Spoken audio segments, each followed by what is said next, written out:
Queridos amigos, ¿cómo están? Sean bienvenidos nuevamente a mi canal de El Tercer Bardo y yo soy Libre P. Y hoy vamos a hablar de un tema que para muchos es un poco escabroso.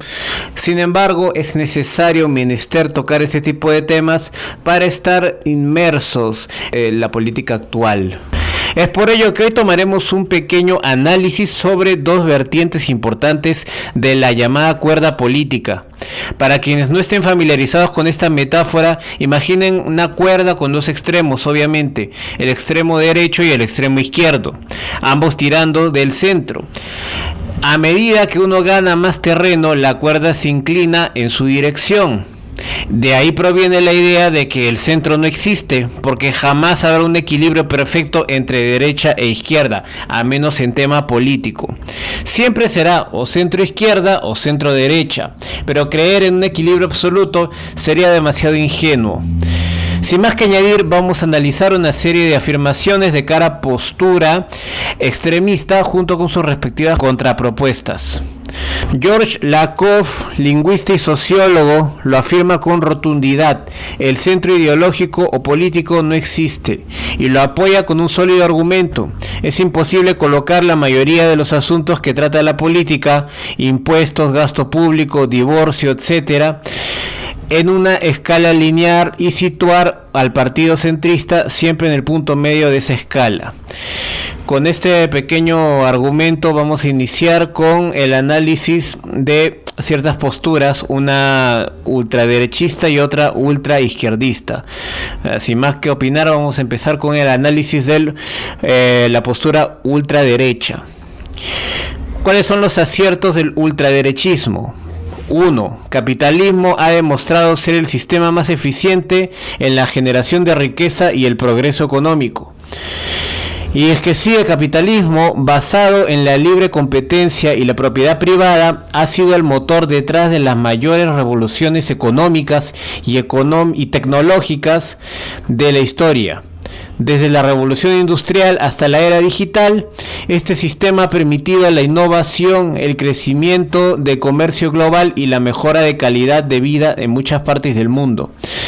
Ejemplos hay varios, por mencionar unos cuantos. La revolución industrial, impulsada por la acumulación de capital y la inversión privada, transformó la producción y permitió un aumento sin precedentes en la riqueza global.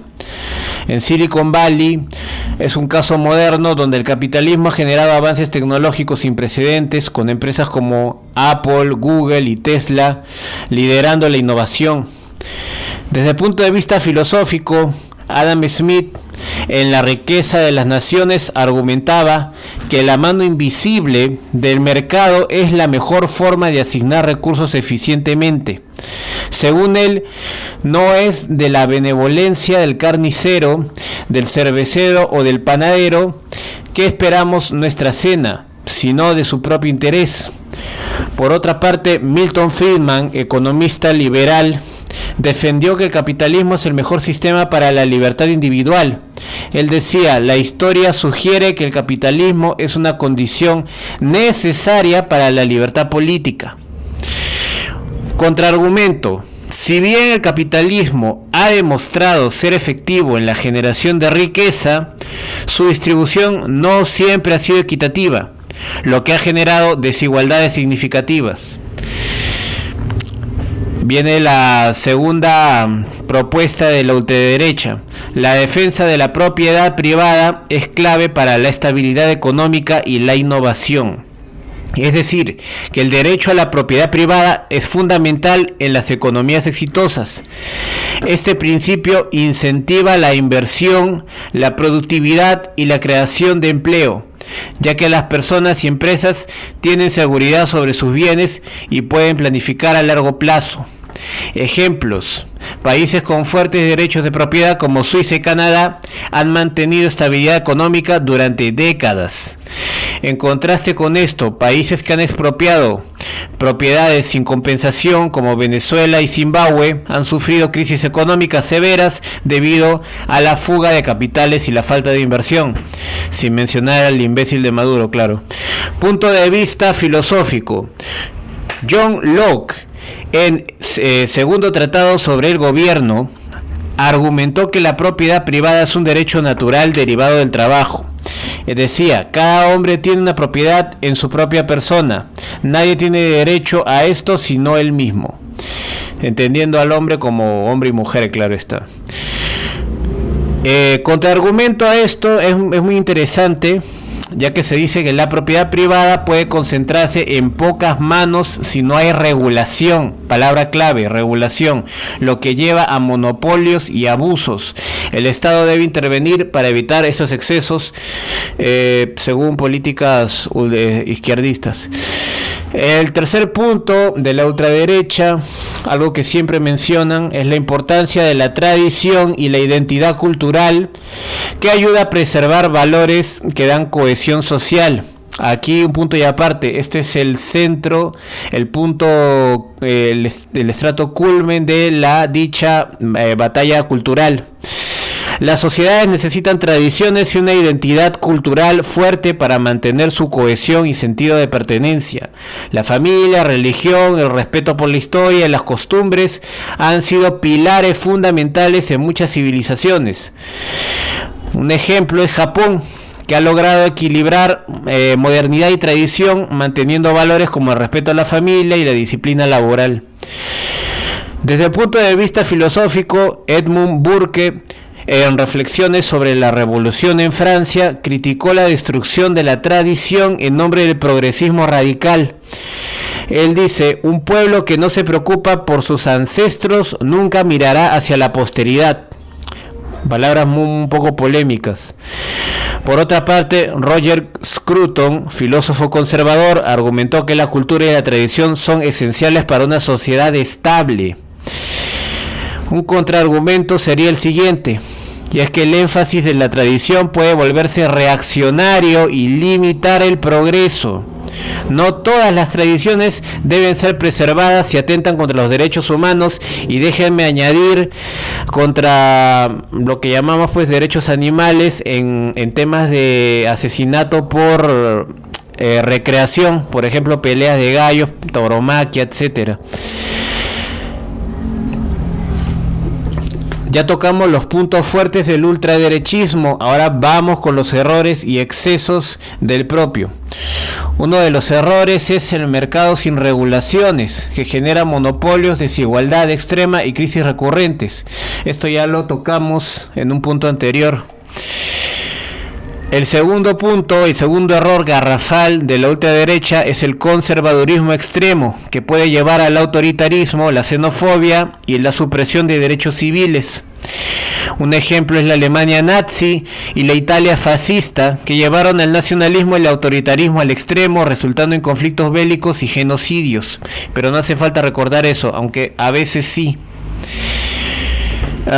Podremos argumentar esto como que un Estado demasiado permisivo puede perder el control sobre la seguridad y el orden, pero bueno, siempre es bueno tener un contraargumento.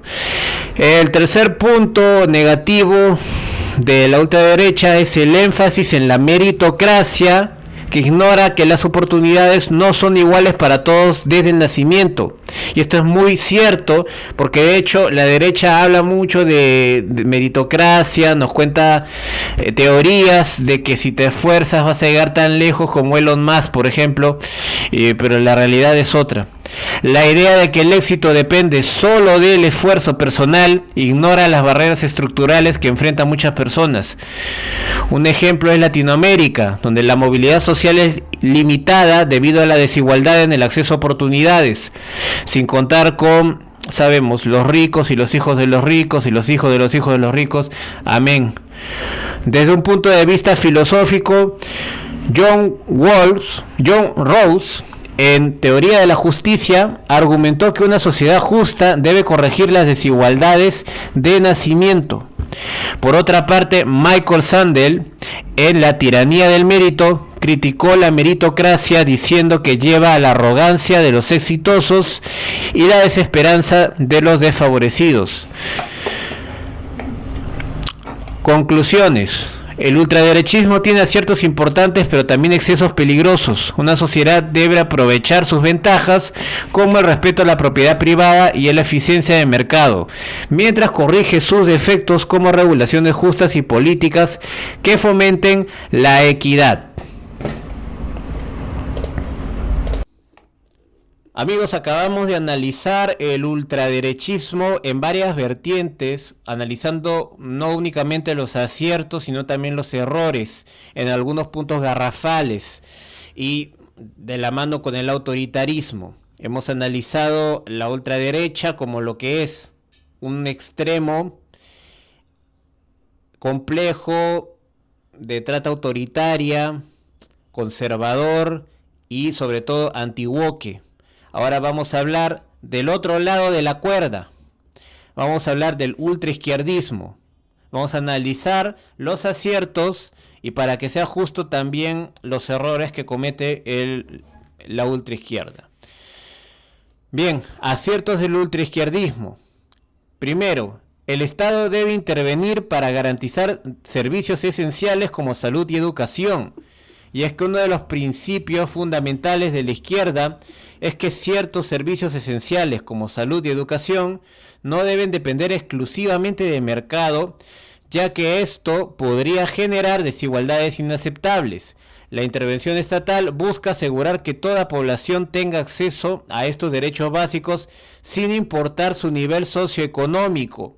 Énfasis en esto, porque se dice que hay igualdad para todos, pero a la hora de los loros no es así.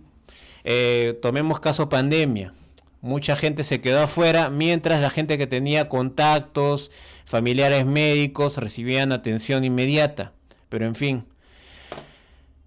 Ejemplo, en educación, Finlandia es un caso exitoso de intervención estatal. Su sistema educativo público es gratuito y de alta calidad, lo que ha llevado al país a estar entre los mejores del mundo en pruebas internacionales. En contraste con Estados Unidos, que tiene un sistema de salud mayormente privatizado, lo que ha llevado a millones de personas a endeudarse por gastos médicos e incluso a evitar recibir tratamiento debido a los costos. Y cabe resaltar que todos sabemos que Estados Unidos viene a países latinoamericanos a atenderse, porque allá les cuesta una fortuna. Desde el punto de vista filosófico, John Rawls, en Teoría de la Justicia, propuso que el principio de diferencia, según el cual las desigualdades económicas solo pueden justificarse si benefician a los más desfavorecidos. Para él, la educación y la salud deben garantizarse para evitar que las condiciones de nacimiento determinen el futuro de las personas. Y esto es muy cierto. Siempre se ha dicho que la educación es la diferencia entre una persona que tiene oportunidades y otra que solamente tiene que rezar para hacerse millonario o sacarse la lotería. Un contraargumento podría ser que, si bien es cierto, la intervención del Estado es necesaria, su mala gestión puede generar burocracia y desperdicio de recursos. Modelos mixtos donde el sector privado complementa la oferta estatal, que pueden ser más eficientes. El segundo punto, el segundo acierto, entre comillas, es la equidad, que es importante para evitar sociedades polarizadas entre ricos y pobres. Seguimos con esta brecha. La desigualdad extrema puede generar inestabilidad social y una sociedad dividida entre una élite adinerada y una mayoría empobrecida, el típico patrón empleado. La izquierda promueve la equidad como un mecanismo para asegurar que todos tengan oportunidades reales de desarrollo. Y esto es muy cierto. Un ejemplo es la Revolución Francesa, que fue resultado de una desigualdad extrema entre la aristocracia y el pueblo. Cabe destacar también que es gracias a la Revolución del Pueblo que ahora tenemos vacaciones, seguro social, más derechos para el laborante, etc. Desde un punto de vista filosófico, Karl Marx, no podíamos dejar de mencionarlo, en El Capital advirtió que la concentración de la riqueza en pocas manos generaría conflictos de clases y eventualmente la caída del capitalismo. Podríamos contraargumentar, sin embargo, que la equidad no significa igualitarismo absoluto. Algunas desigualdades son inevitables y pueden ser incluso positivas si incentivan la productividad y la innovación. Bueno, esto queda a entendimiento de cada quien. El punto número 3. Los derechos sociales han permitido avances en igualdad de género, derechos laborales y justicia social. Y esto es muy criticado hoy en día, sobre todo los conservadores y la gente de derecha, el tema de la igualdad de género. El progresismo ha impulsado importantes avances en derechos humanos y laborales, lo que ha mejorado la vida de millones de personas. Un ejemplo es el movimiento sufragista, que permitió que las mujeres obtuvieran el derecho al voto en muchos países a principios del siglo XX. La jornada laboral de 8 horas, los derechos sindicales y el salario mínimo son conquistas de la izquierda que han mejorado las condiciones de los trabajadores, y la lucha contra la discriminación racial y la igualdad de derechos para las minorías han sido promovidas en gran medida por movimientos progresistas. Desde un punto de vista filosófico, Antonio Gramsci, en sus cuadernos El de la cárcel, explicó cómo la hegemonía cultural puede perpetuar la desigualdad y la importancia de cuestionar el status quo. Y bueno, pasamos ya rápido con los errores y excesos del ultraizquierdismo, porque como todo buen extremo tiene que tener sus falencias. Una de ellas es la economía planificada, que ha fracasado en múltiples ocasiones debido a la ineficiencia y la corrupción, énfasis en corrupción. Las economías centralmente planificadas han demostrado ser ineficientes en la asignación de recursos, lo que ha llevado a crisis económicas y desabastecimiento. Un ejemplo pregnante es la Unión Soviética, que colapsó en gran parte debido a su sistema económico rígido, que no pudo competir con el dinamismo del capitalismo. Venezuela, tras adoptar políticas económicas de control estatal extremo, sufre hiperinflación, escasez de alimentos y una crisis humanitaria. También al idiota que tienen por presidente. Filosóficamente hablando, Friedrich Hayek, en Camino de Servidumbre, advirtió que la planificación centralizada lleva inevitablemente a la pérdida de libertades individuales. Ludwig von Mises, en El cálculo económico en la comunidad socialista, demostró que sin precios de mercado, la planificación económica se vuelve ineficiente. Un contraargumento podría ser una regulación estatal adecuada sería necesaria para corregir fallas del mercado, pero sin caer en un control absoluto. Bueno, esto ya es tema de lograr un cierto equilibrio, que ya hemos hablado de esto, de que es un poco difícil.